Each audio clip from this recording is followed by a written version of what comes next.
What is going on, Wolfpack Nation? Welcome to the Tuffy Talk live show, y'all. We are here, and we are rolling, and we are sitting here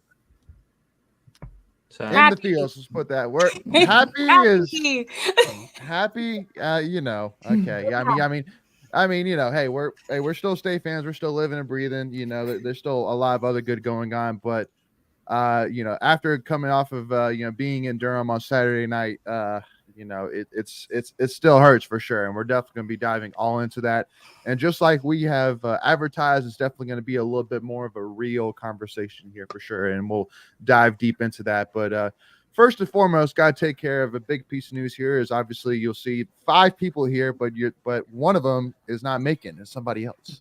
And we are announcing here today that about a couple weeks ago, we had put out a position opening to try and get another member of the Tuffy Talk team here. And we have here Lindsay Ware with us. Lindsay, welcome to the Tuffy Talk team. Hey guys, thanks for having me. I'm very excited to be here. I grew up a State fan. This is my team. So looking forward to getting to know all of you here on the stream, everybody who follows us, and keep growing Tuffy Talk. Absolutely. What? So real quick, Lindsay, you know, let's you know, I mean, you know, some people may know you. I know it's even still in your Twitter as well. So I mean, let's go and get the cat out of the bag. You know, if people saying you hired some rival person, and because I mean, you know, again, somebody's going to comment, Lindsay, and so let's just go ahead and address it now. I guess we got to get it out there before you guys stalk and expose me. I am a UNC alumni, guys. I'm sorry. My God. I'm sorry. I know. I was not aware of this. I just want to make sure. Hold on, it's time for dad jokes. I just want to make sure she's not a wolf in sheep's clothing. That was clever. Yeah. So my parents both went to State in the 90s. I grew up a diehard State fan. I have all of the pictures of me in my State gear, literally a picture of me in the hospital wearing an NC State hat when I was like a newborn. But I wanted a journalism degree. And for those of you who don't know, State does not have a journalism program. So I had to break my parents' hearts, go down the road to Chapel Hill. I majored in journalism. What'd you say? I majored in broadcast journalism at State. Yeah, but it's not like, it's not like, I'm not a broadcaster. But anyways, so I had to break my parents' hearts, I know. But you'll still catch me at every sporting event. My boyfriend goes to State. My brother goes to State. Shout out to them. That's still my team. It's just the embarrassing family secret that I am a UNC alumni, guys. So apologies across the board, but not a wolf in sheep's clothing. Have been a State fan since day one. So would it be safe to say that those that can't get into NC State go to Carolina? I got into both. Okay. Chose Carolina. Okay, yeah. Well, which also broke my parents' hearts that I still applied to State, got in, and then you're lucky they still claim you. Worse, I think. Yeah. So what we'll do, Wolfpack Nation, all those listening in, is we'll have to make Lindsay work for it. You know what I mean? Just really do some Uber coverage of NC State and make up for it. And hey, give her trivia questions as well. Like, you know, we need to, test her knowledge as well a little bit here too. So well, shoot, I literally I'm planning out like a announcement post in my Tuffy Talk gear, and I compiled pictures of me throughout my childhood, like at State events, in my NC State merch. I'm like, I can't get exposed for being a UNC alumni, and people will be like, oh, she's just like hopping on. So I mean, we're not stupid, Lindsay. We know Photoshop exists. True. But I'm not really good enough at Photoshop to do that. I wish I was. Fair. Me either. Hey, real quick, you got a question in the chat. Your first official question on Tuffy Talk. What is your Twitter handle so people can get my Twitter handle? I will drop it in the chat here. It's at Lindsay, my first name, Ash, my middle name, and an underscore. There we go. I think it went in the chat. Perfect. Yep. And Carson coming in here saying it really depends on the major, though. State and UNC are very different with regards to what they offer academically. Yeah, definitely. If you go to UNC for engineering, it's a little bit different than if you go to NC State for engineering. So exactly. So yeah, again, like, if you're trying to go be a doctor, I would say maybe NC State's maybe not. I mean, you can, but it's a longer route. Yeah, it's an interesting route. Yeah. That is a fist pump move for sure. If you do, they're called veterinarians. Now vet school though, like the vet school's killer. Yeah, vet school's killer. So they're just animal doctors. Amen. But anyway, y'all, well, thank you all so much for tuning in here, y'all. We are going to be diving deep into it here today as there is, again, that glaring topic staring us right in the face here, but got to give a shout out to some We're trying to avoid it so badly. I know. Tell us more about yourself, Lindsay. We got 52 more minutes to fill. Tell us more. What was your third Lindsay's life story? Yeah. But anyway, y'all, so you know what? I think for a lot of it here, again, got some comments here about us. Let's just jump right to it, y'all. So NC State loses number 17 Duke 24-3 in Durham on Saturday night. And first and foremost, y'all, let's just go ahead and get the good out of the way. Got to give a huge shout out to Wolfpack Nation, man. Like, it was absolutely a phenomenal turnout, to say the least. I mean, just like, I think there was expectations and a good feel that we'd be able to do it. But I mean, I literally had a Duke fan even basically lean over to me almost jokingly, being like, "This is a Duke home game, right?" And I busted out laughing, being like, "Our student section took over Duke's." Our student section definitely took over their student section before even Duke students got there, and I'm like, that was impressive. I was really impressed. So shout out to the student section that was in Durham on Saturday. Most of the blue were actually empty seats. Exactly. Ooh, the Wolfpack chant was louder than whatever the heck they do. We are Let's Go Duke, I think it is. Yeah. I didn't even hear it. So right. Yeah. That's something interesting is even as Duke gets better, it seems like their students aren't super into it. You don't see a lot of people showing up to Duke football games. Knowing people who go to Duke, I know it's not a huge game day, but for State it always is. Somebody here in the comments said, "What a great job by Wolfpack fans Saturday night showing up. The fan base deserves better." Yeah, I will say State fans always show out, like rain or shine, good or bad, they're there. So major respect for that. I was saying posted on Twitter afterwards, we don't realize how lucky we are to have Carter Finley. Like, I walked into Wallace Wade and I was like, this is, no offense, but this is small. And it was the pregame was quiet. I was like, the band came out. I did respect the band letting us have our little shine for State's band. There's a teeny tiny band though, no color guard. My wife pointed that out. I was just like, dang, like the pregame, you can't even hear yourself talk at Carter Finley before the team even comes out. So it's like I think we take Carter Finley for granted a lot. Yeah. For reference, Ken's, you mentioned it's only 40,000, so yeah, it's about 18,000 smaller than Carter Finley. So that definitely will play into that. 35,000 were State fans on Saturday. If sure felt like it. Yeah, no, and I mean, again, I mean, like it was nice, and I mean, in terms of, I mean, like it was fresh for sure. But I mean, that Duke money, you would expect that. But yeah, I mean, in terms of size, definitely wasn't there. But anyway, y'all. So so yeah, again, huge shout out to Wolfpack Nation, phenomenal for sure. But I gotta say, y'all, I mean, I also gotta. It's kind of funny thinking about like Locked On Wolfpack and Pack Pride and those guys doing a post game podcast right after the game. I'm sitting here saying. It would have been. I'm glad we wait till Monday. I'm glad we wait until Monday. Let it boil down. I'm smiling to an extent right now, but I mean, I'm going to go on a little bit of a rant here once we jump into a certain topic here, because I mean, again, I was a football equipment manager, man. Like I've been there from the beginning. So I've been a piece of this program building, and what I've seen specifically on Saturday. Particularly for me, pisses me off for sure. And again, we'll dive into that a little bit later. But there's definitely a reason I have a 24-hour social media. Like I'm off of it for NC State after losses because those emotions are raw, and exactly. I never want to say something that I'm gonna regret because it's in print. So. Yeah, absolutely. But got to give a shout out to Drew, who I. during the fair work a couple of shifts in the mini donut stand, and happened to meet Drew, come by to buy some donuts. So Drew, pleasure to meet you, man. Thank you so much for the support. Really do appreciate it, and appreciate all of our amazing supporters as well, y'all.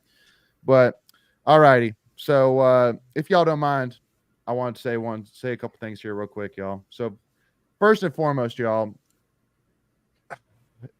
everybody knows that obviously for me, I've always been the person, it seems like every single live stream, to actually be the one to push a positive Doran narrative, even if it hasn't necessarily been bought up, but being like, y'all, like, we need to give this man some respect for sure. But I'll be the first one to say that definitely coming out Saturday, even right now, but even like more raw on Saturday, I was supremely disappointed. Never would have expected a loss like that. More of it because of the fact that going to that game, like I know there were wolves, right? But to me, when Riley Leonard officially got announced as out for the game, I kind of expect that to be like blood in the water, and where the Sharks be like, oh, like it's a wounded opponent. Oh, let's go get him. And then we come out, we pop them right in the mouth early.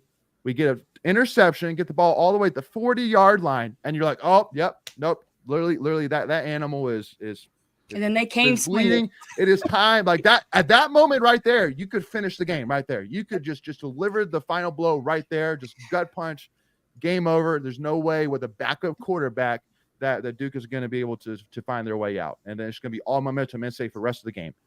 And then on that next drive, guess how many yards do we get? -1 yards. We get -1 yards of offense on that next drive, which is just crazy to me because also too on top of it, what do we do the first play?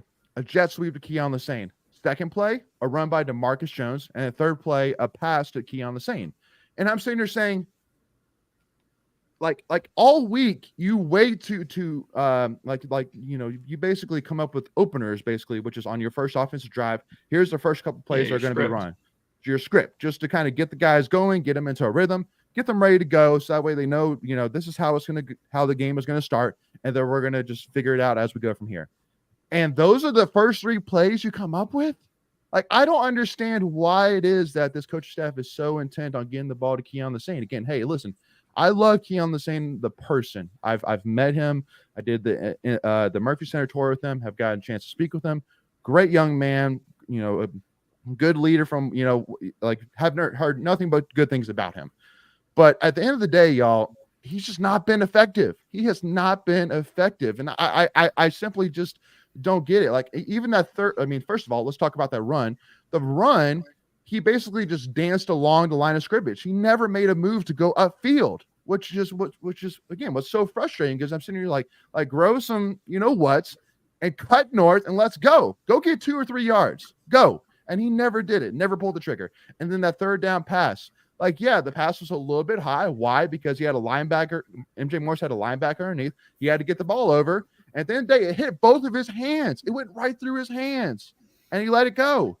So again, it just, to me, that combined with the amount of penalties, which we'll talk about. Oh my God! 5 total drops in the first half alone. Like, it is so clear as day this team was not locked in, and I don't understand why. Like, I still think about to this day, 2021 Clemson, saying to myself, that to me was a game, was a program changing win, because to me, when you miss that field goal at the end of regulation.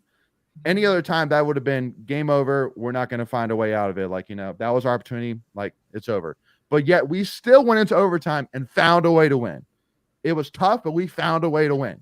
And I sat there saying, we have finally, hopefully now, learned how to win. And then after the next year, after, you go 7, or I guess the year before, you go 7-3 in the ACC, first time winning 7 games in the ACC. Like, you're over the last 2 years, like that's the biggest thing I've said about Doeren, is that if you look at the whole picture, you've seen a build upwards. Now I know that, again, we haven't had, a top 5 win, top 3 win. I get that for sure. But at the end of the day, there's still some things as a program you could hang your hat on.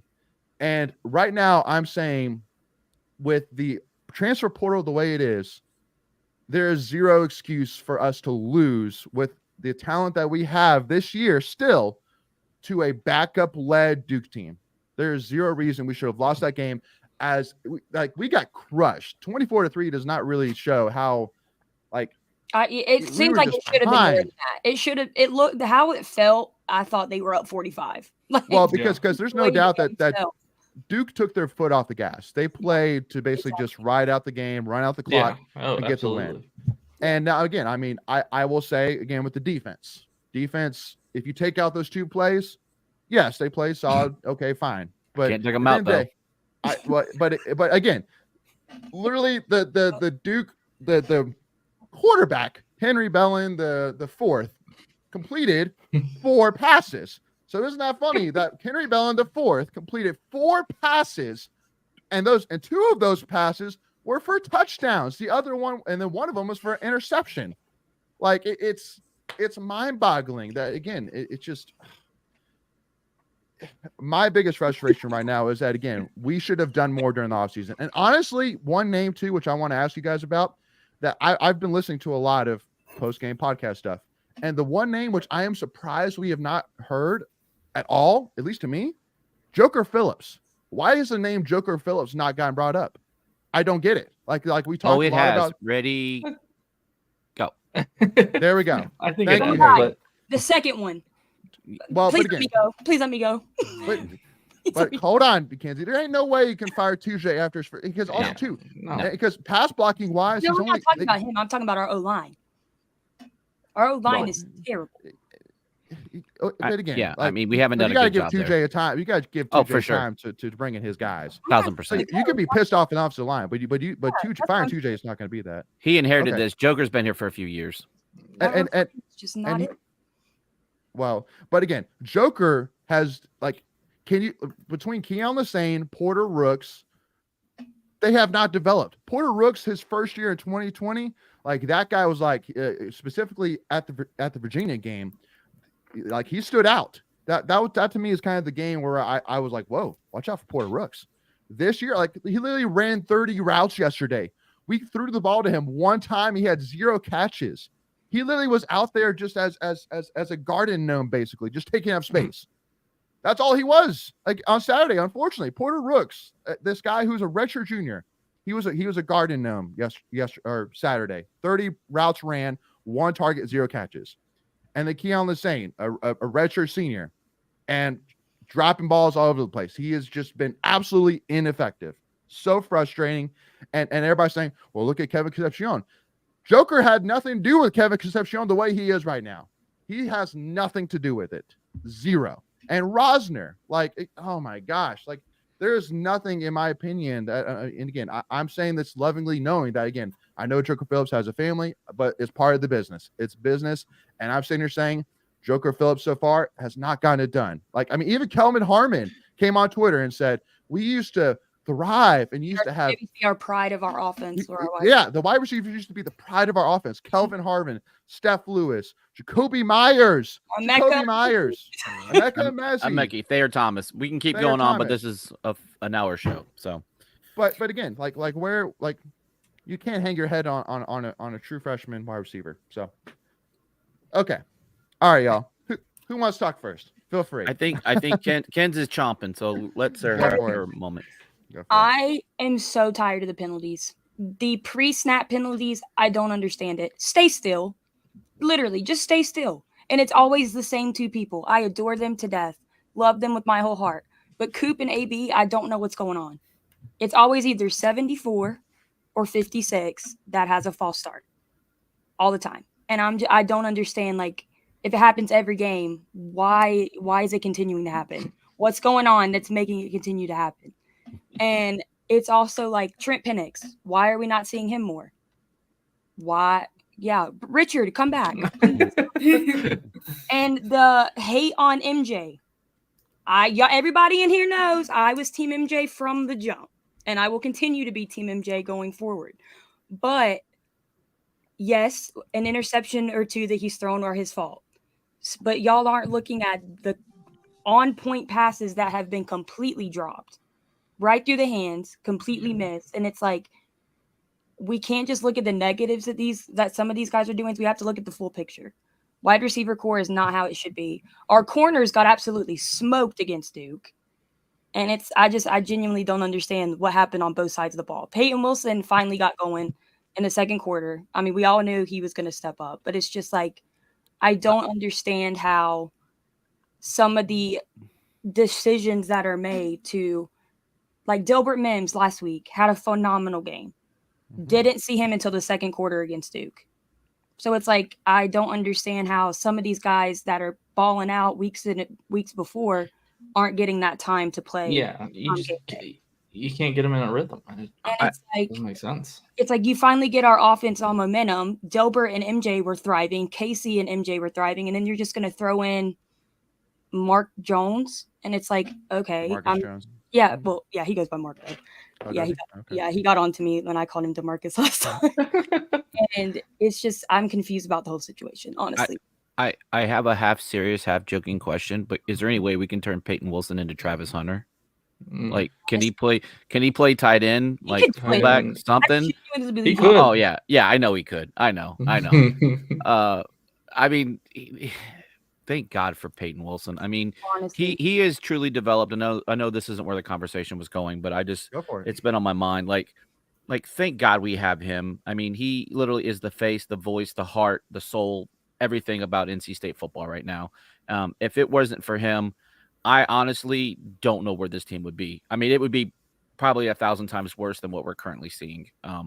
The fact that he has the it's not really courage or whatever, but he's saying the things that need to be said, and that up a lot more this year. Exactly. So I know we're kind of being negative Nancy's, but not really. But I just wanted to just like kind of lift him up because, damn, that dude is a baller, like on many levels. So anyway, and MJ's comment. MJ put on Twitter today about how they put him and Payton Wilson's stats on against Duke. And MJ said winning is way better than anything I do. And it's like those guys that we have as our captains. I mean, we have perfect captains. Brennan Armstrong, things that he said. Like, we have great captain. It's just like everybody on that team has to step up and realize, hey, these guys are balling out every day for us. We need to do that as well. Like, we need to go out and give it our all. Major shout out to Payton. Somebody said earlier on in the chat here, it seems like there's only 5 people on our entire team that show up each week. And Payton always shows up. Again, where would we be without him? And NC State got higher marks from 7 of their defensive players on Saturday than any offensive player. Obviously, they were led by Payton Wilson there.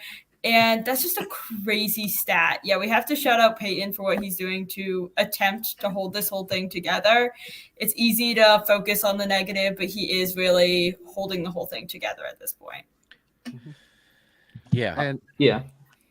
And if you don't mind me saying one thing, because I think this is maybe a little bit of a controversial take that I wait, your first one tonight?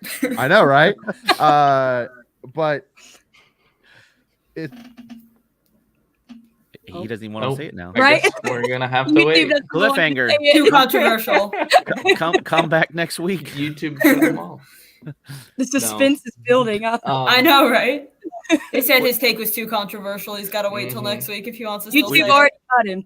We just got demonetized.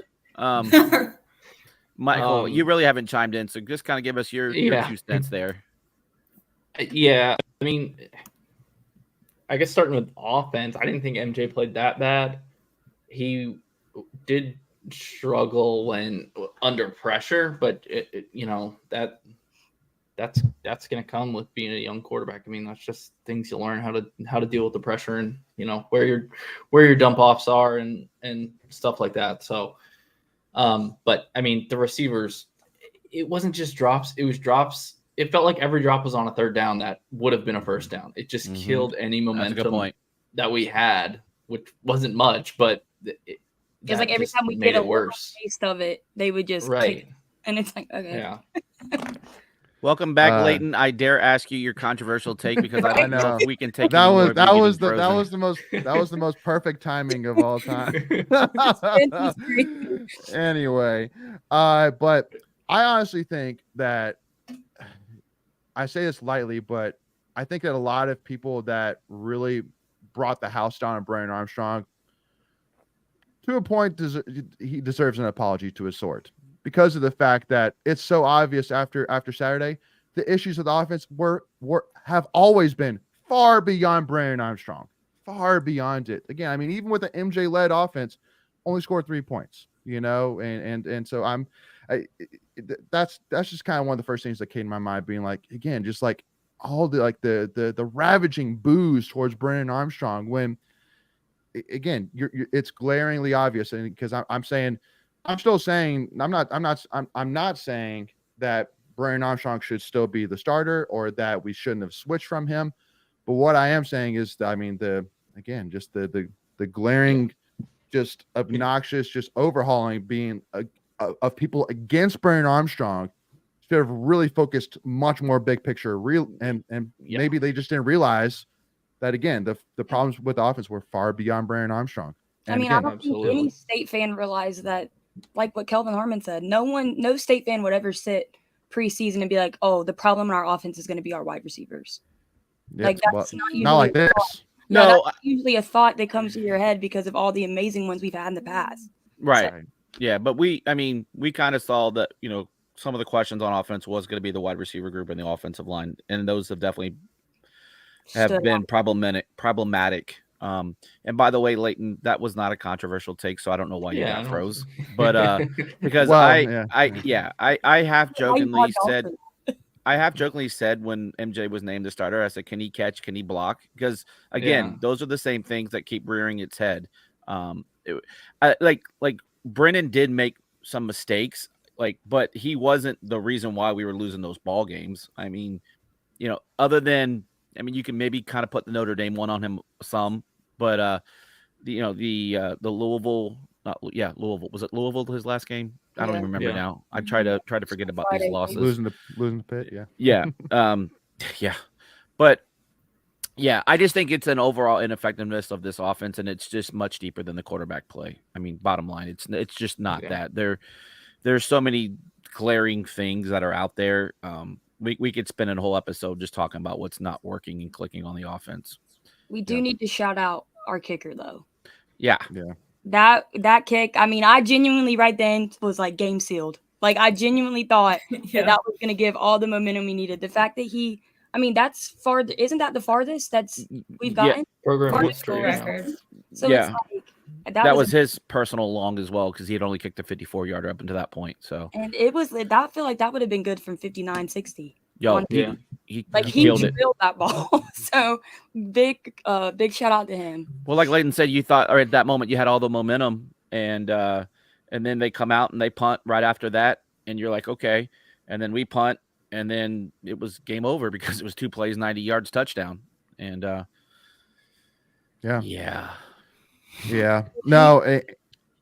Go ahead, Ken. How do you feel about some of the calls that were called?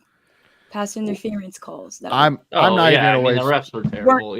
But I'm not. We didn't play well enough to even complain about. Yeah, exactly. We weren't even in the game to be like that was a factor. What I'm saying is that one that wasn't that pass interference that wasn't called, that could have given us momentum right there. That was literally at the 5-yard line. So it's like that catch would have been huge for us. It was just some of those calls that, like, we were right there about to get 3rd and 2, about to go out, and then false start, we had to move back. So it's just like the penalties are just killing us right now, and it's insane. There were 2 roughing the passer calls they didn't call on MJ when they called the one on roughing the kicker, whatever his name is. For us, that one was ridiculous. They were bad, but if we had that penalty against Louisville, then we should have got that one. Right. For sure. Right. Yeah. But I do want to bring up Payton's comment here saying too much rotation, got to cut down on playing everybody.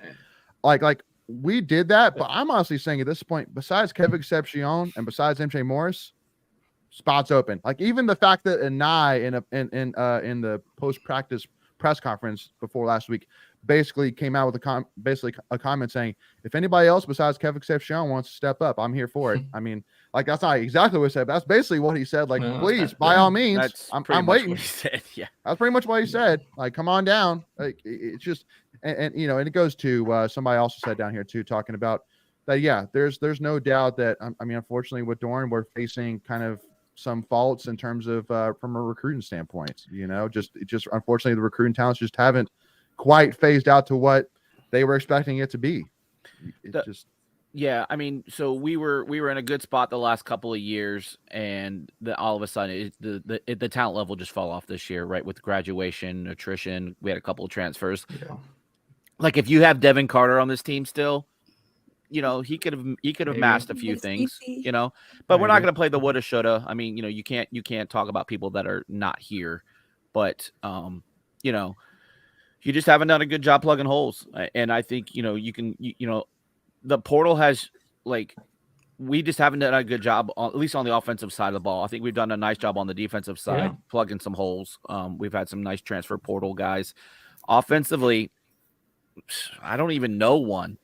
Like, I'm not even trying to be funny. Like, we thought maybe Rosner would be that guy, but he hasn't for whatever reason. And this isn't a Bash Rosner, quote or, comment, but it's just so many different pieces that are just not working. And so you to blame one person would not be fair to the others, because it truly is a collective failure at least on the offensive side of the ball.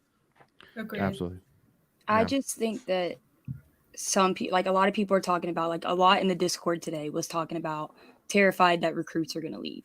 And it's like, yes, that can happen. But honestly, I feel like they've seen what's going on. They know what's happening behind the scenes that we don't. And I mean, some of them still look like they're fully 100% committed. So don't blame this season on that. So let's go back full circle. Go ahead, Michael. Pause real quick, y'all. We're gonna break. This topic is in the mailbag, y'all. So let me jump on over to mailbag and we'll continue this conversation. Let's do it, y'all. Let's jump on Tuffy's mailbag, y'all. Here we go.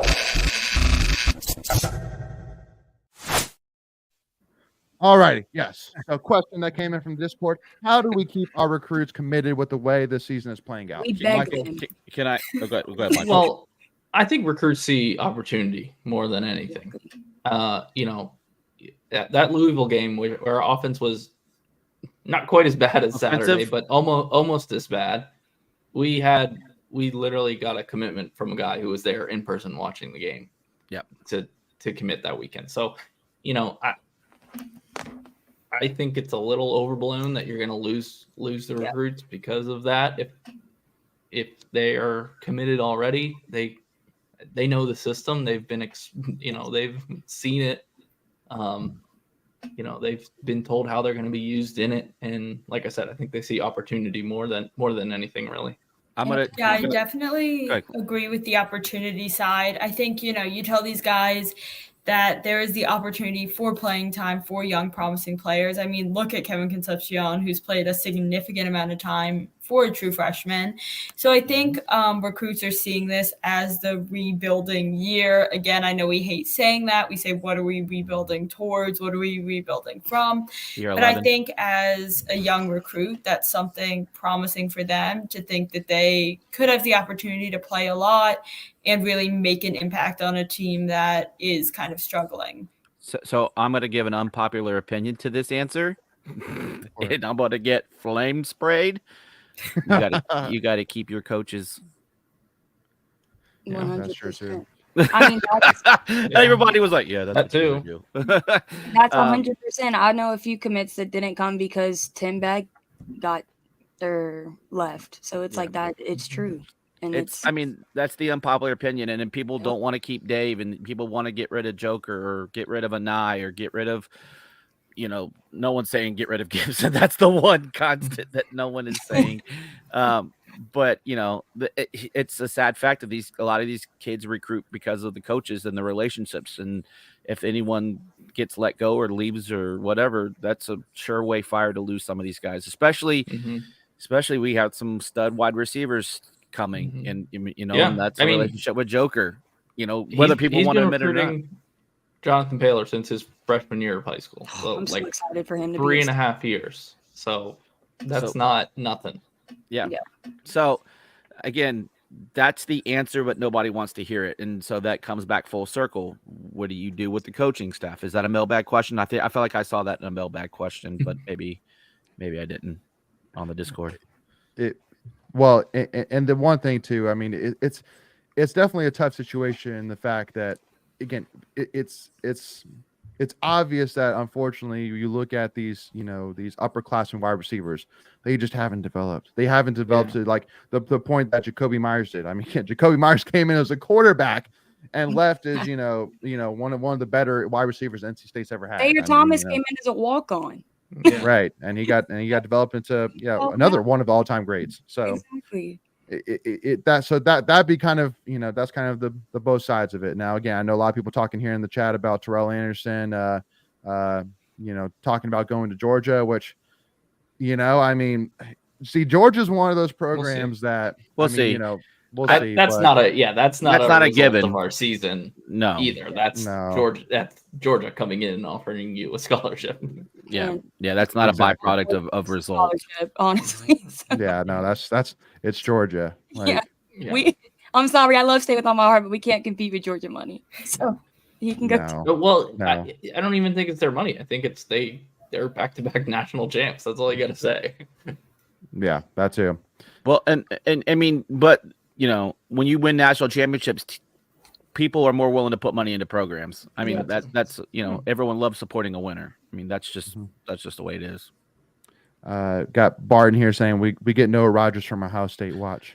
I would love it. Yeah, I mean, honestly, so that's a fun one. Would you be okay losing Anderson and getting Noah Rogers as a consolation prize? Right? I think you take that, right? Yeah. More of because I mean he's had a year under his belt, but I mean, right, too. I mean, well, I mean, they both came out of high school. I mean, again, Noah Rogers is like 125, I think, in the national rankings right now. Like, I mean, he's borderline top 100 recruit, and Noah Rogers was around the same area. So, I mean, they're both coming in as high school prospects. But I think the fact that Noah Rogers, he's already had a year, in the college system, a year of college practices definitely makes a difference for sure. But anyway, again, that was a total long shot. So we won't necessarily discuss that much of a what if, but hypotheticals. Next question here. Why won't the coaches commit to playing the young? And I know I said twice. Catch the mistake there. That's like one of those catch the mistake. I don't even realize that. So why won't the coaches commit to playing the young guys like Juice and Timmons more? And I know somebody even asked you, saying where happened with Juice? And where's Juice gone? Has played a ton versus Notre Dame, but hardly any since. And I think it comes down to, I mean, there's no doubt that Doran put a huge emphasis on trying to keep that NJ red shirt, and basically came to the point where he said, "Hey, we need, for the sake of the season, to make a change." And I think with Juice, it's kind of one of those things where, I mean, I know versus Virginia, the interception that Brandon Armstrong threw, it was a misread by Juice. I mean, the only reason why I know that is because right when he went off the sidelines, Anai was lighting up Juice. So I mean, it's obvious he made some kind of an error. Like, he didn't go to Brennan, and I went to Juice, so it made a mistake.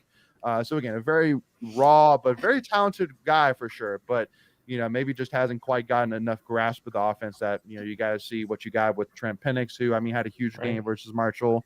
You still got Chris Tootle, there in the wings, and then you still got all these other guys. So I think that kind of trying to preserve. Go ahead. Yeah, no, go ahead. I think you were getting ready to say what I was going to say about the red shirt. Maybe at this point, you get some of these young guys to their floor and just red shirted because you can already kind of see the writing on the wall how this season's going to go. I think best case scenario, you're getting to 6-6 with a potential of bowl game. Worst case, you win 1, maybe 2, none. Like, I don't know. Like, well, at one point which I want to make, people, talking about 2019, a little bit, is that 2019, when we start, our starting lineup against UNC was a redshirt freshman Devin Leary, a freshman Zonovan Knight, a redshirt junior Kerry Angeline, redshirt freshman Devin Carter, junior Emeka Mezi, redshirt sophomore Thayer Thomas, a freshman Icky, a redshirt junior Sculthorpe, redshirt sophomore Gibson, junior Josh Fred Jackson, and a redshirt sophomore Bryson Spees. What is the common theme there? No seniors, all young guys that can come back the next season. So that's kind of another side. The year after that went even with COVID. Well, yeah, we went 7-3 in the ACC. Had one of the most successful ACC seasons of all time. So that's what I'm saying is I want to ask you guys and let us know in the comments. Do you guys say, Keon Lisey isn't working out? Let's just scrap it. Go young. Go Raphael. Go Michael Allen. Go. Just move away from the senior guys that aren't working and trying to focus on building for next season. I think that's a blessing for this bye week, is the fact that now our coaches and players are going to be able to be like, look, obviously this isn't the record we've had for a long time at State. So it's time to put our best players out there. Don't worry about the grade. Don't worry about the age, nothing. Best players on the field, and we'll go from there. I feel like the bye week was placed perfectly with our games coming up, like Clemson, Miami, Wake Forest. That's going to be a hard stretch, honestly. So the fact that, I mean, we get to regroup, and I feel like that first drive against Clemson, we're going to see just what actually goes on behind the scenes that we don't see. Yeah, I agree. I think the silver lining in all of this with how everything worked out Saturday is that we did get a bye week at the perfect time when we obviously need it. It's time to regroup, reflect, something's not working, and it's time for a fresh start. Our fans here in the comments seem to agree that it is time to go young, and I think I'm in agreement. I think it's time to regroup in the bye week, figure out what's not working, try out some new faces, and put your best players out there to try to find some kind of success when we come back home Halloween weekend. And that's going to be the ultimate trick-or-treat game. Seriously. That game could honestly, I mean, yeah, Clemson's not how they have been in the past, but anytime we beat Clemson, that can be a turning point for the rest of the season. Oh, absolutely. Come out and just smack them in the throat, then, hey, there we go. We have momentum going into Miami, going to Wake. It's like we can turn it around still. Like Greg said last year, like we have two roads. We have to figure out which one we're going to go down. We're either going to go down one that's going to turn the season around, and we're going to be like, okay, this is what was wrong before has been fixed. We're okay. Or we're just going to continue to have our defense stay on the field the entire game. So, and Leighton was talking about this a little earlier about how that 2021 Clemson game was a total game changer. That changed the whole season, the whole direction of the team. And yeah, even though Clemson now is not Clemson what they were 2 years ago, it's still Clemson.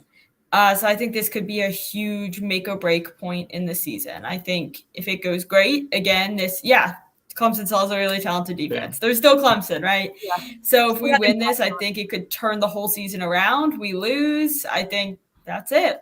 That's kind of this season is going to be what the season's going to be.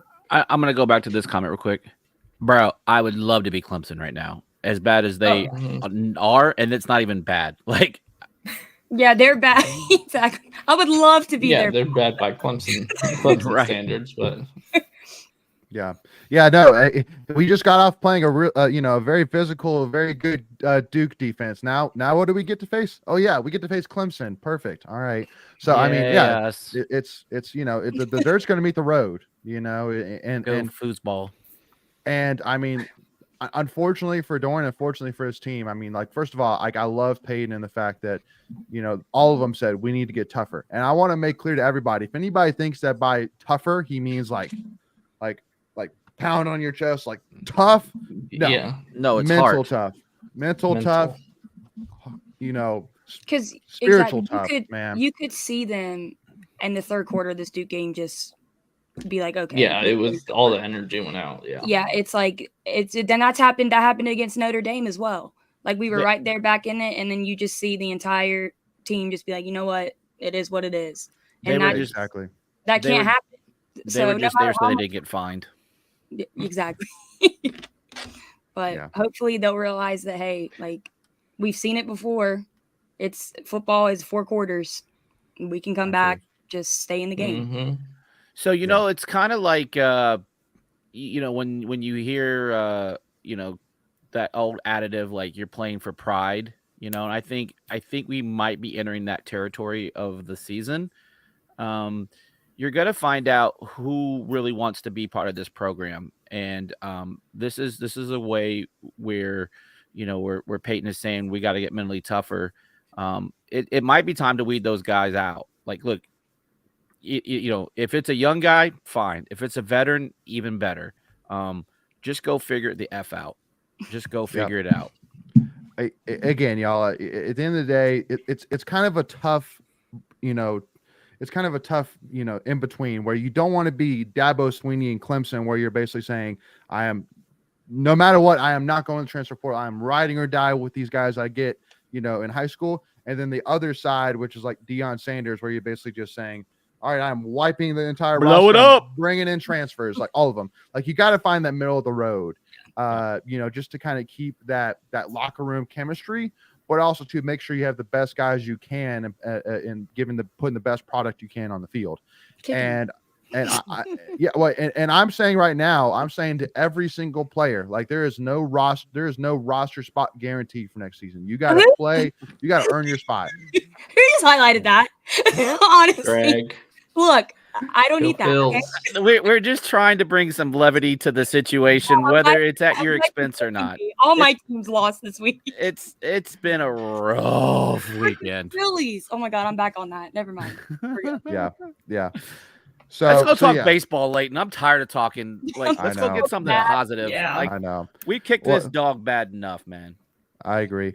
And y'all, so at the end of the day, we'll talk more about this during our live show next week too, because obviously, we have a bye week, so we have nothing else football-wise more to talk about, or add to than, the Duke game that just happened. So, but yeah, got to give a shout out to our left. Go ahead. Okay, real quick before we go somewhere else.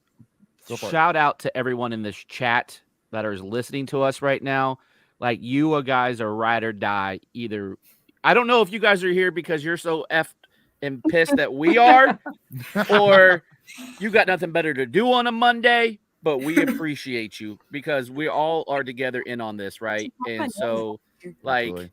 We appreciate y'all. Michelle, yes, volleyball also. They got a sweep yesterday over at Virginia Tech. They're killing it. Yeah. Yeah. All right, volleyball's on top of it. Shout out volleyball. Yeah. Yes. Oh, hey, we'll get to that there, Christian. Here, go ahead, pop it, Leighton. I'll just let it into this. There you go. Pop it. What are your expectations for men's basketball this season? And we'll keep this very brief, as we'll actually be doing preview episodes here sooner rather than later. I mean, it's kind of tough to really kind of keep it short though, because like what are your expectations? It's not like a one-word answer, but competitive. Lindsay, being that you're first time here, give us your thoughts, your expectations for men's basketball. Look, after Saturday, I'm ready for basketball season. I'm ready to wipe my hands with football. We have Casey and DJ coming back for their last season. I've seen DJ around. He seems to be thinning down, increasing his kind of speed and athleticism. And I'm sure he's going to remain a fan favorite. He is a local celebrity. You see him anywhere on campus. People are pulling out their phones, shouting, just a good guy. We have one true freshman coming in, but I'm really excited to see transfers. I saw someone talking about MJ Rice. Yeah, MJ barely played at Kansas, but he was a McDonald's All-American back in high school and averaged 23 points junior season. I'm excited to see him kind of as a dynamic player who could start at the 2, 3, or 4. And obviously other transfers on that list. We have Michael O'Connell, the point guard from Stanford, Mohamed Diarra, who's just a stellar all-around athlete. And DJ Horn, who averaged 12.5 points per game at Arizona State.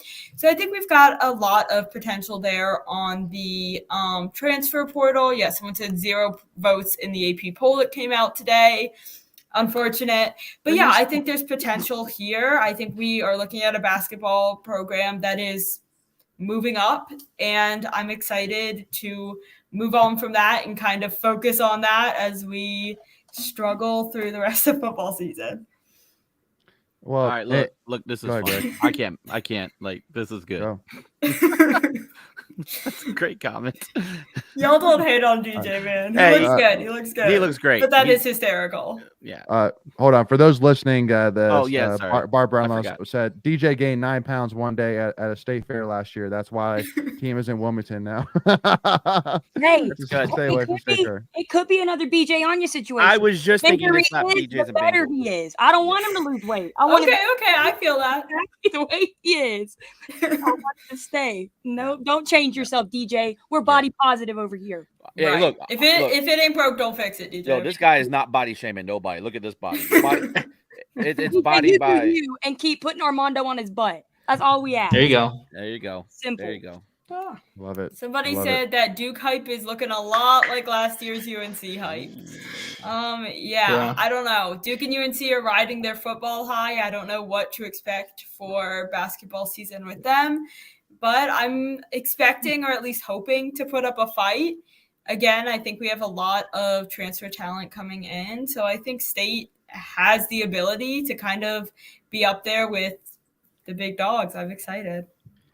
And shifting real quick. I was gonna say shifting real quick.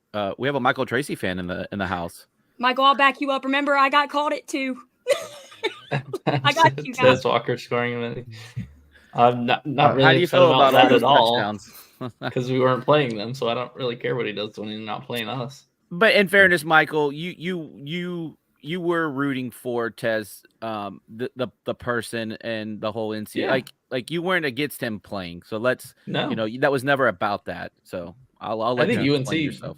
Yeah, I think UNC set him up to fail getting a waiver because they knew the rules coming in. So I don't know. Yeah. You were more about the process. We don't have to get into it. Yeah. No, you were about the process, not the person. Exactly. Yeah. No, it's just a matter of just equality. Like that's the biggest thing. Just evenness across NCAA, which obviously NCAA per Salty Days means no clue at all. So hold on. I hear Obi-Wan's voice. Women's basketball, you're our only hope. Yeah. I mean, shout out women's basketball. Low-key, two commits in 2 days this week. So that was exciting for them. I have hope for the women as well. Don't sleep on the men. Again, I think the men have some good transfer talent, but we did see Lorena Awo, I think is how you say it. If not, my apologies.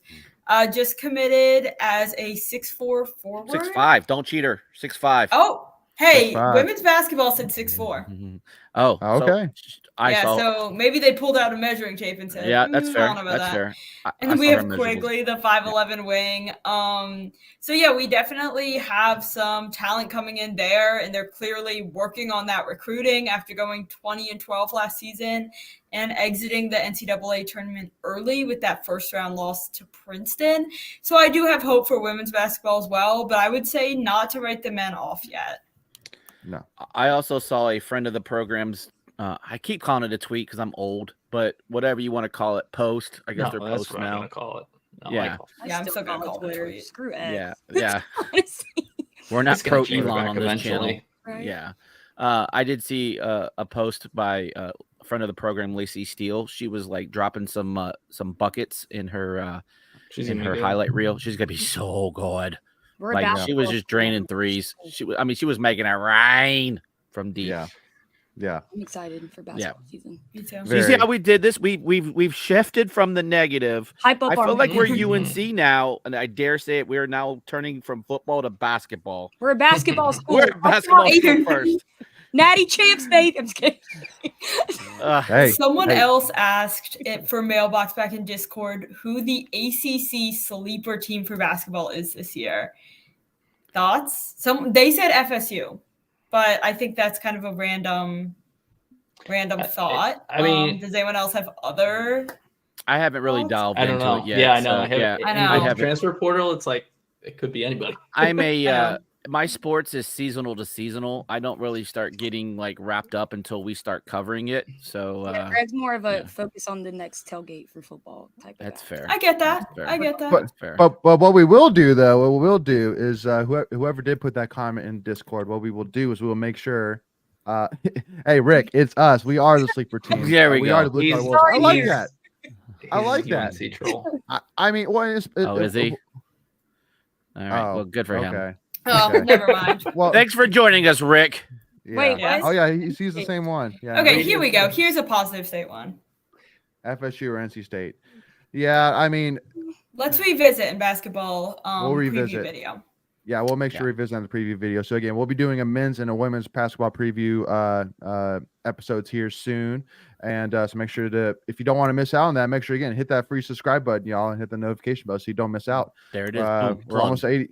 Our girls team is fire, and we're and we are a wrestling school. Yeah, that's 100% wrestling. We just smoked Duke in baseball. Yeah, Rick. How's your wrestling team, Rick? Rick, how's your wrestling team? 10-3, Rick.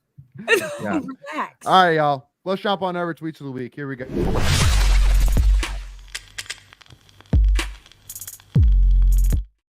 And speaking of tweets of the week, here we got our first power rankings for ACC here, presented by On3. It had NC State at number 6, with Duke number 1, UNC 2, Virginia 3, Clemson 4, Miami 5. And I'm actually surprised that Miami's at 5. I mean, they're bringing a lot back from last year that went to the Final Four. So not sure about Miami being at 5, but But I mean, NC State at 6. I mean, I like it. I think it's a good spot, and I think it's fair. I mean, a lot of hype, a lot of talent. In the tournament. I hope so. I mean, we're usually around 8, 9, 10. So it's a step. Yeah, improvement. Yeah. Keep in mind, it's power rankings, not necessarily like predictions. Yeah, but power rankings is kind of a it's where they think you're going to be. I mean they're rating you the 6th best team, so I mean it's kind of the same. I'll take it more than 8 or 9. So amen to that. Amen. And nice thing is On 3 is a national, like that they're respected. It's not like Bob's poll. You know what I mean? Like it's it's a decent publication. Bob's poll. So it's got a little bit more fired at Bob. Yeah. Right. As a kid say, it's got a little bit more street cred than your average poll. So yes. No kid says. Okay. Well, whatever. Yeah. We love you guys.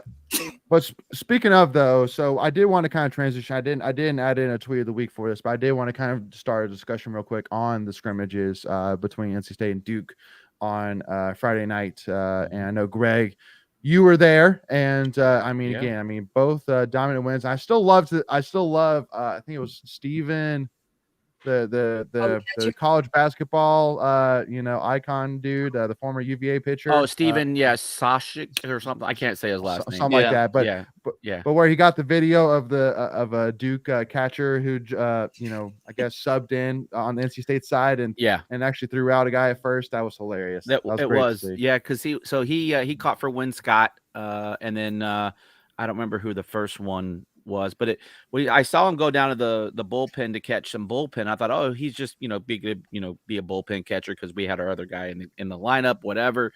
And then he came out on the field. I'm like, okay, this is weird. So I think he's their third string catcher, and they were just trying to get him some live action. So the scrimmage was a little interesting because there was a couple innings where I'm not sure if they batted around or got 4 runs, but there was some innings where they just stopped the inning in the middle of it. So State had a really good showing. On this team it's a 40-man roster. Half the team is brand new, whether they're incoming freshmen or transfers. So just to kind of get some guys some live action to see what you have.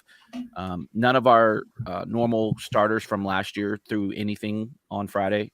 So that's Willitson, Highfield, Whitaker, and Fritton. None of those guys pitched. We threw 7 freshmen total.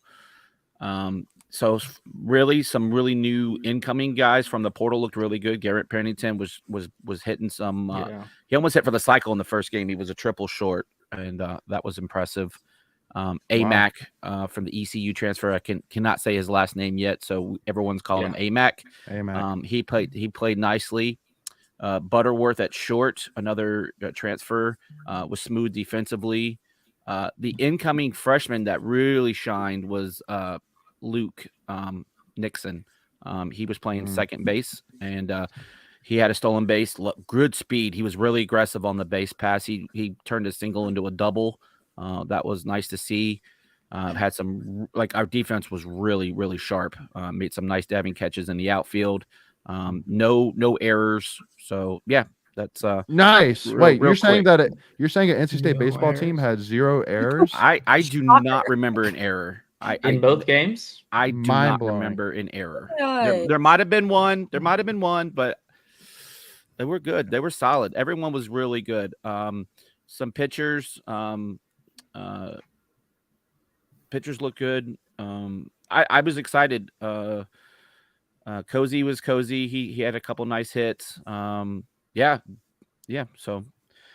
as we say overall, in the NC State world, we're cautiously optimistic because we cannot get too high, we cannot get too low. So it's really early. The one thing I also will say is you had a lot of different combinations out there. Just seeing what you were getting. Obviously, had that been a real ball game, you wouldn't have seen all of the different matchups, and so we did win both games handedly. I don't know if that necessarily translates in the regular season, but it was good for one day. Yeah, it was really nice to see some new faces out there and kind of see what we are bringing in, even though it wasn't normal games. They cut innings short, things like that. But yeah, we won 10-3 and 5-1. Yep. I don't know how that translates to regular season, but shout out to Garrett Pennington again, killed it. He played for the summer team I worked for this summer. Great guy, great player, good transfer pickup. So congrats to him. For those who don't know, he had a 3-run home run in game 1 and then had a 2 RBI double in game 2. So yeah, really good showing from State. And I really like seeing them kind of play this fall ball, kind of try different things out. So again, hopefully that translates to the real season. But like Greg, I'm not getting too optimistic too early. I mean, I think there's definitely, I will say this about the team. We're going to be a much better pitching team than the last couple of years. And so when you have good pitching, that will keep you in a lot of ball games. This might be a team that scratches and claws 3-1, 3-2, 4-3. Like, I don't know how the bats are going to be. We definitely have pieces. And so that's why I say I am, air quotes for those that are listening, cautiously optimistic. Because if you don't have pitching, you end up like the Braves. Hey, taking shots at your own team, I like it. It made me so mad. I love it. I hate it. All righty, so let's jump on over to our next tweet of the week here.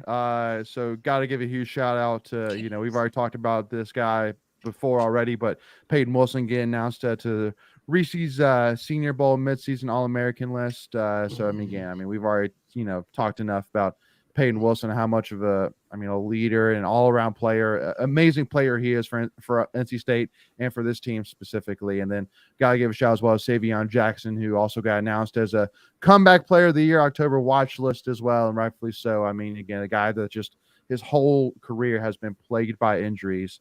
And so far, through the season has been, a phenomenal piece of this defense, statistically putting up great stats. That's not an easy injury to just bounce back. Yeah. So absolutely, 100% agree. So shout out to both these guys. And then also too, had it both lined up already, Lindsay. I thought I'd giving you the signal to be like, hold on, but yeah, no. I got to give a shout as well to Devin Quigley and Lorena Awu, both of our women's basketball commits. Getting them both. They actually both visited at the same time. I think it was 2 weekends ago, and there was 3 of them all together. And then the third one was another 4/5 star guard. And so it's just kind of one of those things, being like, hey, Devin's committed, Lorena's committed, so come on down. Let's go ahead and finish the three-peat here. So I don't know how you're 6'4", 6'5" as a woman and not a center, but whatever. No, 100%. And then also to y'all, just speaking of these outside sports, got to give a shout out to men's and women's swimming and diving, y'all, who got announced today as preseason number 4 in the country, y'all. They're amazing. But did you see who 1, 2, and 3 were? No. Yeah, it's like Virginia, like Louisville, Georgia Tech. It was all ACC schools. It's all ACC. Yeah. I love it. Yeah. Well, 4 is awesome, but you're 4th in the country and you're 4th in your conference. Like that's insane. So, yeah. And yes, Payton Wilson for Heisman. 100% agree. Trey. I 100% run that campaign. Yeah. So, but I kind of put out a tweet earlier today, being like, could you imagine? Like, I'm telling you right now, there is a NC State team that is men's and women's. That both the men's and women's teams are number 4 in the country, and tickets to this game, tickets to these events, you think cost $20, $15, $10? No, absolutely free. Yeah. It's absolutely free to go see these two teams compete, and you can see them both compete at the same time. Like, it's just, I just can't say enough. And we say it all the time, being like, go support these other sports, y'all. Again, women's. Go ahead. Swimming and diving is really entertaining if you can watch it. It's nonstop. Yeah. Everybody watches the Olympics. Same thing. I crush a belly flop, so I should be on the page. Oh, Greg. No, Greg. Oh, man. But yeah, no, again, y'all, it's seriously just a nonstop action of race after race after race after race. So it is nonstop action for absolutely free, y'all. So make sure to go, and please to go support these men and women. Go support volleyball. Go support soccer. Go support softball. Go support wrestling. Like, go support all of our sports, y'all. There's pack out volleyball the rest of the season. Pack out volleyball. They deserve it. They've had a breakout season for sure. I'm excited to see where they can build Tech off it. yesterday, 3-0. I know. Got to keep it going. No more talking Phillies in this chat. New rule. Oh yeah. But anyway, and then our last tweet of the week here. Well, I guess we'll kind of do one more, which is kind of more of a housekeeping tweet. But the announcement that the kickoff time for the Clemson game has been placed on hold, on a 6-day hold, along with 3 other ACC games as well. So yeah, the whole dang ACC was. Yeah, they announced 0 games. So no, they announced 1. It was the BC UConn game that no one gives a crap about. So. And somehow that got on the ACC ESPN and not the CW, but whatever. So yeah, I don't know. Yeah, everybody hating on the CW. Hey, yo, I love me some Dawson's Creek, so I won't talk any smack about it. Yeah. I was about to say the same thing. Oh my God, we're best days, right? Yeah. But anyway, though, so yeah, housekeeping there. So we'll see what happens with the Clemson game. So stay tuned on that. But the last quick topic, which I want to kind of spend 5-6 minutes on, give or take here as we wrap this thing up. So there was a bunch of tweets back and forth talking about NIL. And talking about donating towards NIL right now, especially during tough times like this, where again, football just got their teeth kicked in, from Duke. Well highlighted. Well, and Greg, being the NC State connoisseur that you are, do you know where I got the teeth kicked in quote from? No, it feels like a anybody in the chat, like a Jimbo. Jimbo who? Fisher. No. Well, I didn't know if like by Jimbo you were saying it, but who actually was, but Jimmy V actually when he talked about how when he used to hire assistant coaches and how he would get asked like do we have a dental plan, and he's like, yeah, if we don't win, the alumni are going to kick our teeth in. And I was like, oh, I love that. So yeah, I've used that ever since. But anyway, though, yep. So Tom Lavosi, in this one tweet again, who was the runner of Savage Wolves, basically goes into huge tweet here saying no one is asking fans to blindly donate. Keep in mind the people asking for donations, wait for it, are also fans. Like again, Tom Lavosi, Hayes Lancaster, all these guys, like they're all fans just like us, but they basically decided to step up, take their time and money and go put their money where their mouth is and go, be a huge part of starting Pack of Wolves, Savage Wolves, things like that. Like it's not NC State hired people. It's not university people that's running these homegrown. It's fans. Yeah. It's people just like you and me. Like it's so that's another thing to keep in mind. But they decided to step up. So those that say complain while not contributing anything are comical. We don't do well in NIL, quote unquote. How much do you contribute? Well, nothing, but we don't do it right. LOL.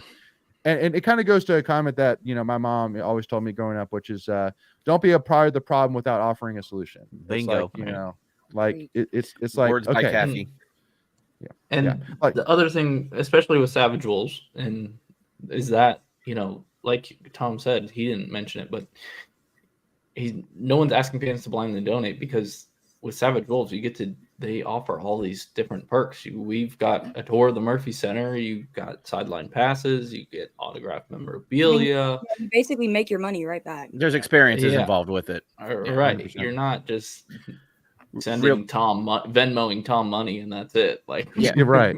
And on the flip side, like if you're part of Pack of Wolves, and we're not saying choose one or the other, but right now they're going to have a basketball legacy event coming up at PNC. So if you're a member of that, David Thompson, right? Yeah, with a meet and greet with David Thompson. So go ahead, Clayton. I just wanted to throw that out, but like it's worth your time and money. Well, and the biggest thing, which to keep in mind, is that like Wolfpack Club, I mainly kind of put into two pots: Pack of Wolves / Savage Wolves and Wolfpack Club. Absolutely, those are two separate things. Wolfpack Club goes towards scholarships, coaches' salaries, facilities, things like that. Savage Wolves, Pack of Wolves basically goes towards marketing, branding, opportunities for in-state athletes, and also opportunities for them to grow in a professional manner, things like that as well. So go ahead, Greg. Paul, yeah, I wanted to highlight what you just said because I think that's a very important part of what they are also doing, right? It's not just giving players money to come play with us. You see guys like Shaheem Battle who are working with national brands to build their branding, to develop skills after college, right?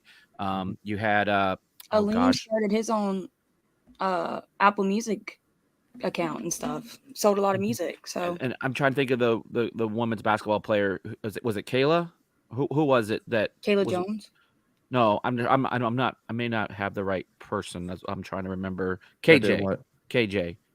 Yeah, Kayla Jones. Kayla Jones. Was it Kayla Jones? I feel like it was Kayla. I could be. I have the wrong person, but regardless, she was working with some people to help build her post basketball life, doing design and stuff like that. So, that's just one piece of the puzzle.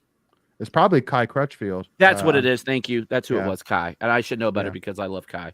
I just was drawing blanks, but she worked with Pack of Wolves and they got hooked up with some business folks to help develop her thing. So where we're going with this is it's beneficial to the player.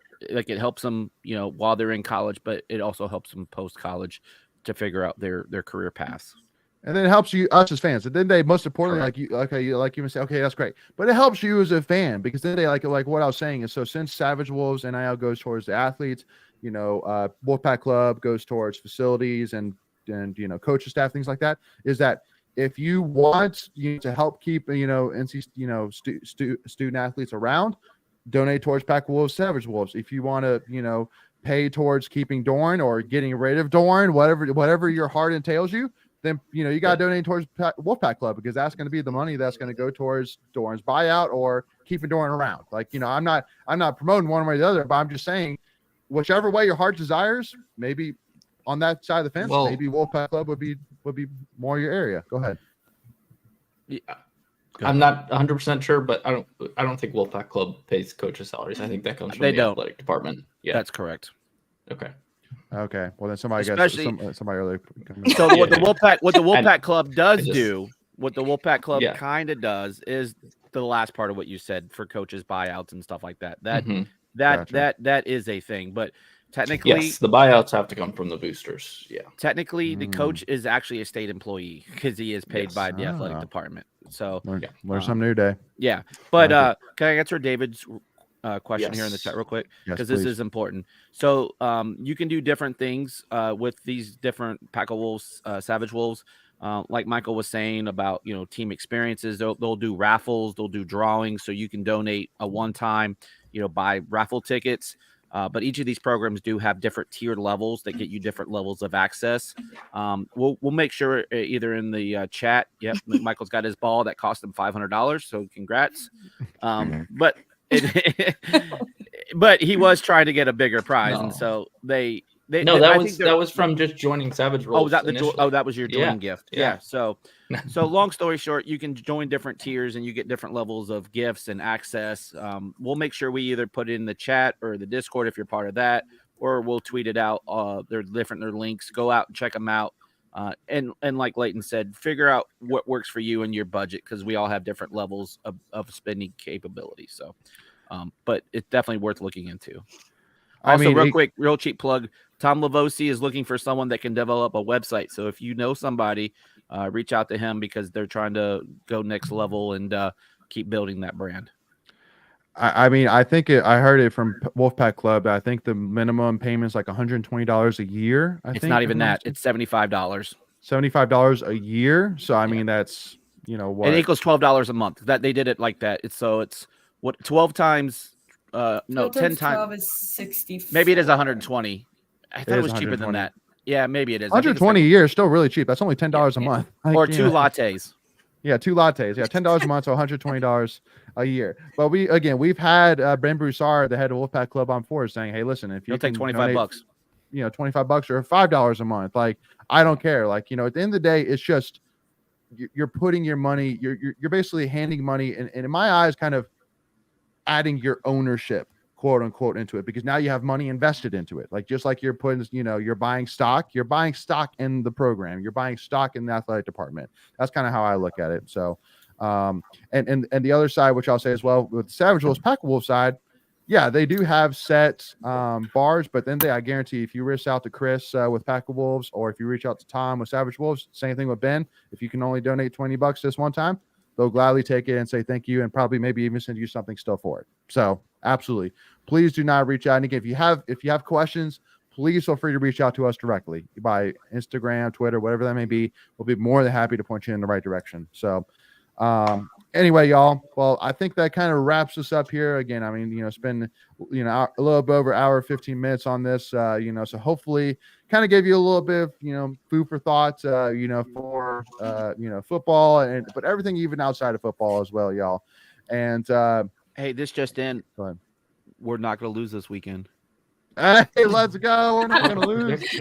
I love it. Y'all. I love to see it. I love it. But I got to give a huge shout out to this is the chat was absolutely phenomenal. Thank you all so much for being involved and providing your comments, thoughts into the chat box as well. The other thing which I'll say as well is, again, with Tuffy Talk team expanding, we have more and more people to focus their time and attention to really helping to grow this channel around what Wolfpack Nation wants it to be. At the end of the day, we're not a one-trick pony. We're not doing one thing over and over again. We really are multidimensional, whether that's through vlogs, through things NC fans never say, through live shows, watch parties, episodes, you name it. So if you have any feedback for us, please reach out to us by email, either at email at tuffytalks1617@gmail.com, or again, reach out to us through social media. We'd love to hear your feedback on it. And again, we'll have our men's and women's basketball previews here out soon. So make sure you do not miss out on that. Hit that free subscribe button, hit that notification bell so you're notified all your devices whenever we come out with any new NC State content. And then also to make sure, if you enjoyed this conversation, please do us a big favor, hit that like button, as it really helps support us in the channel. And make sure to give us a follow, Tuffy Talk Now, on Twitter, Instagram, or TikTok, y'all. But huge shout out once again to Lindsay Ware for joining the Tuffy Talk team once again, y'all. Thank you, Lindsay, for being on here with us. And thank you, Wolfpack Nation, for being as awesome as you are. Keep it going, and we'll see y'all soon. Go Pack, y'all, baby.